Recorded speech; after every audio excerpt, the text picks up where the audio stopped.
Shah Ismail.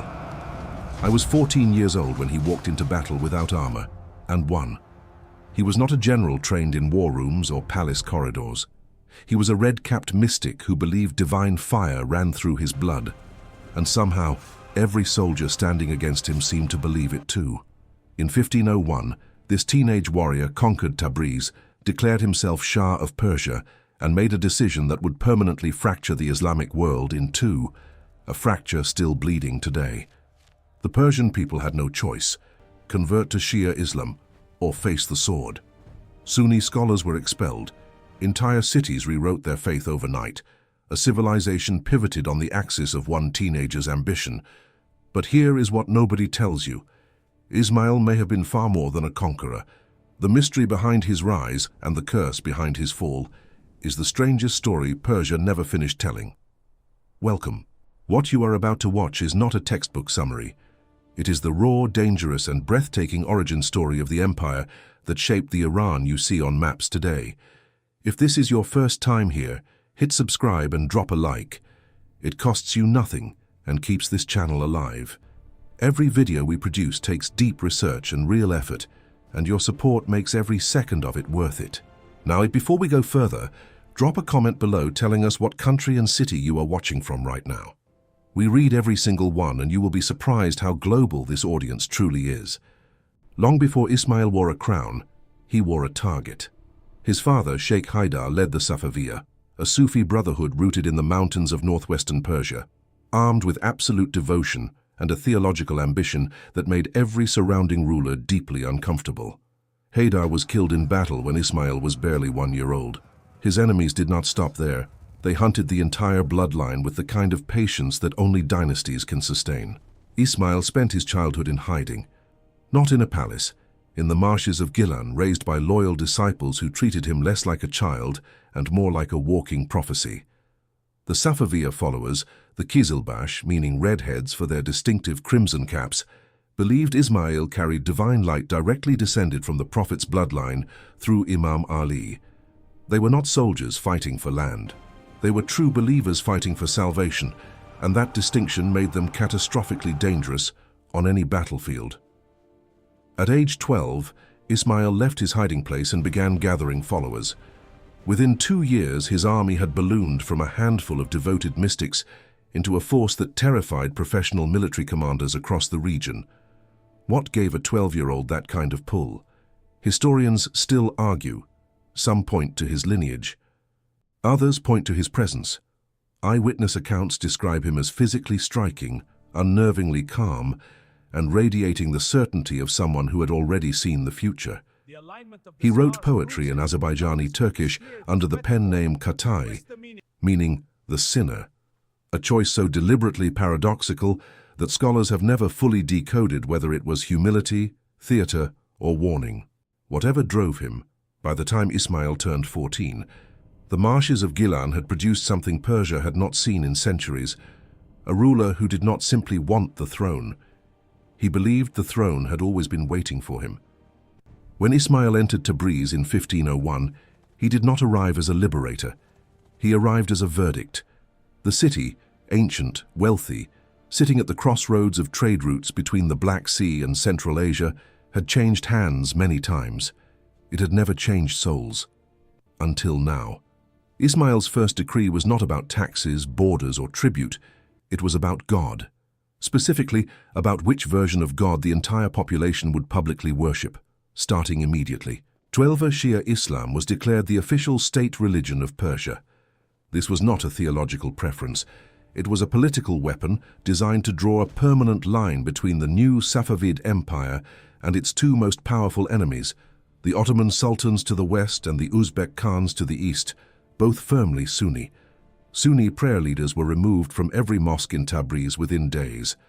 Those who refused to convert publicly were given one audience with a Safavid judge, and most did not leave that audience with their previous convictions intact. Ismail imported Shia scholars from Arab lands, particularly from Jabal Amel in present-day Lebanon, because Persia did not yet have enough trained Shia clergy to fill the vacuum he had just created overnight. Think about what that means.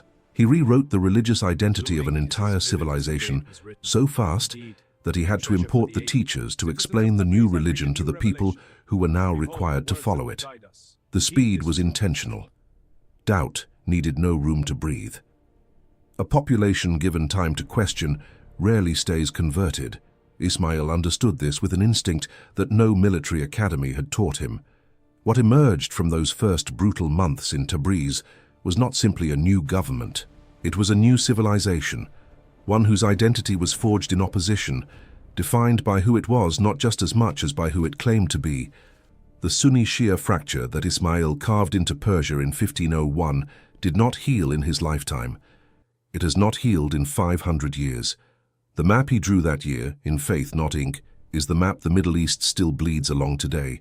For 13 years, Ismail had never lost a single battle.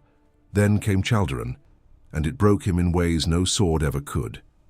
By 1514, the Ottoman Sultan Selim I had watched enough. The Safavid Empire had expanded aggressively westward, converted populations the Ottomans considered their own.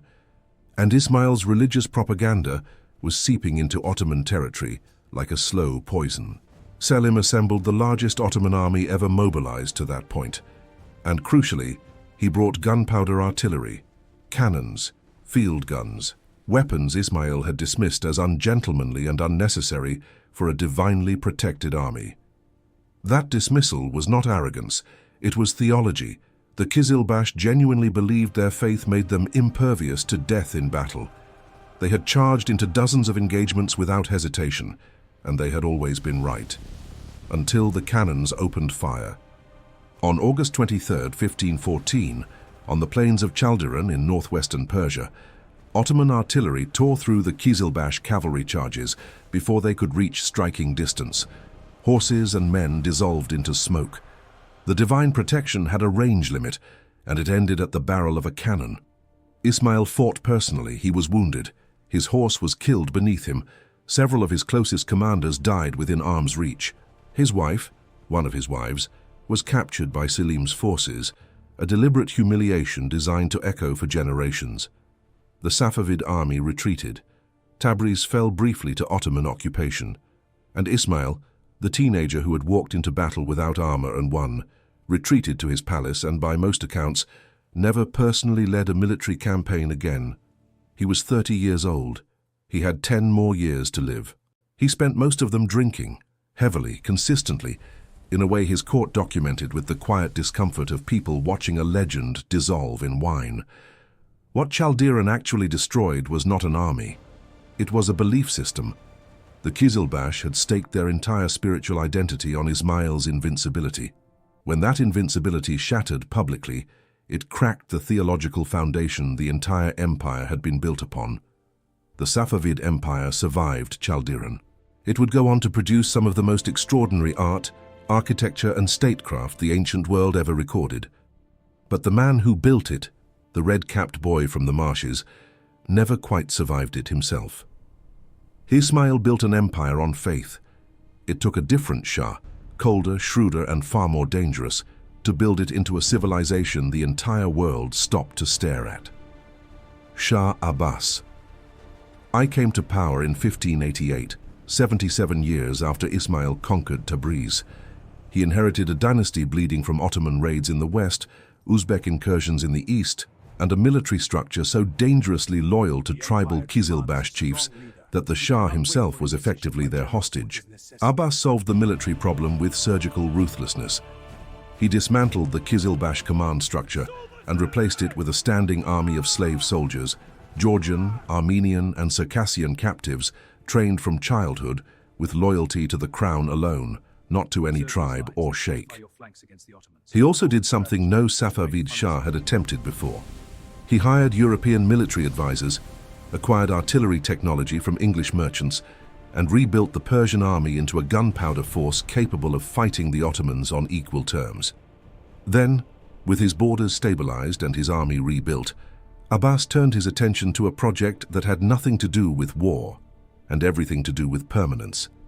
He moved the Safavid capital from Qazvin to Isfahan, and he began building a city that would outlast every enemy he had ever faced. The Naqsh-e-Jahan Square, meaning image of the world, became the centerpiece of Abbas's Isfahan. At 560 meters long, it was one of the largest public squares on earth at the time, flanked by the Shah Mosque, the Ali Kapu Palace, and a bazaar so vast that European travelers compared it to entire cities back home. Persian craftsmen perfected tilework of a complexity that still baffles modern architects. The turquoise and cobalt domes of Isfahan were not painted. They were assembled from hundreds of thousands of individual hand-cut ceramic pieces, each one calculated to catch specific angles of light at specific hours of the day. Abbas understood something that most conquerors never grasp, that the most durable form of power is not the fear a ruler generates, but the beauty a civilization produces. Enemies can burn armies. Nobody burns a mosque that makes grown men weep just by standing inside it. European diplomats arriving in Isfahan sent letters home struggling for comparisons. One Venetian envoy wrote that walking through the bazaar of Abbas's capital felt like passing through a different order of reality, a place where commerce, faith, and artistry had fused into something with no European equivalent. A Persian proverb from this era says it plainly, Isfahan nesfe jahan. Isfahan is half the world. It was not boasting. It was an accurate architectural census of what Shah Abbas had assembled on the Persian plateau, stone by stone, dome by dome, in the space of a single extraordinary reign. Shah Abbas built the most magnificent empire Persia had ever seen. Then, with his own hands, he began quietly dismantling the one thing that could have kept it standing after him. Abbas was a genius at statecraft and a catastrophe as a father. His reign, celebrated for its art, its commerce, its military precision, was rotting at its center from a single consuming fear that one of his sons would take the throne before Abbas was done using it. In 1615, he had his eldest son and designated heir, Muhammad Baqir Mirza, executed on suspicion of conspiracy. The evidence was thin. The paranoia was not. Abbas had watched too many Safavid Shahs fall to palace plots, including the one that had placed him on the throne in the first place. His remaining sons were not killed. They were blinded, physically. A hot iron passed before the eyes of a prince removed him from succession without the political inconvenience of a royal execution. Abbas used this solution more than once, with a clinical detachment that made his own court uneasy. The consequence was a generation of Safavid princes raised inside palace walls, isolated from warfare, governance, diplomacy, and every form of statecraft that a future Shah would need to survive in power. Abbas had secured his throne by ensuring his successors were completely unprepared to occupy it.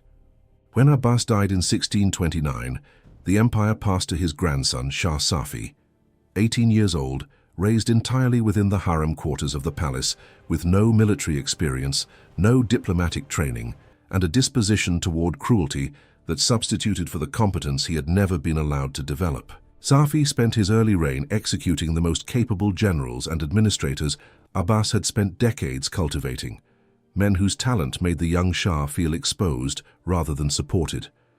Within a decade, the military infrastructure Abbas had rebuilt from nothing was hollowed out again. This is the pattern that no dynasty ever seems to learn in time. The founder builds through iron discipline. The golden age burns bright under a singular genius. Then the institution that was designed to outlast the man gets quietly strangled by the very mechanisms that protected the man from his rivals. The domes of Isfahan still gleamed, the bazaars still hummed. European merchants still arrived with wide eyes and fuller purses than they left with. From the outside, the Safavid Empire in the mid-1600s looked exactly like what it had been under Abbas: vast, wealthy, untouchable. But the skeleton beneath the beauty had been quietly cracked. The empire was performing strength it no longer fully possessed, and somewhere beyond the eastern mountains, a force was already assembling that would press on exactly that crack with devastating precision. The force assembling beyond the eastern mountains was not an empire, not a sultan, not a superpower. It was a tribal Afghan confederation from Kandahar, and it should never have been able to do what it did next. The Hotaki Afghans had been subjects of the Safavid Empire for decades. They rose in rebellion in 1709, initially over local grievances, taxation, religious friction, the particular arrogance of a distant governor who pushed too hard. Standard imperial tensions, the kind that empires at their height absorb without noticing.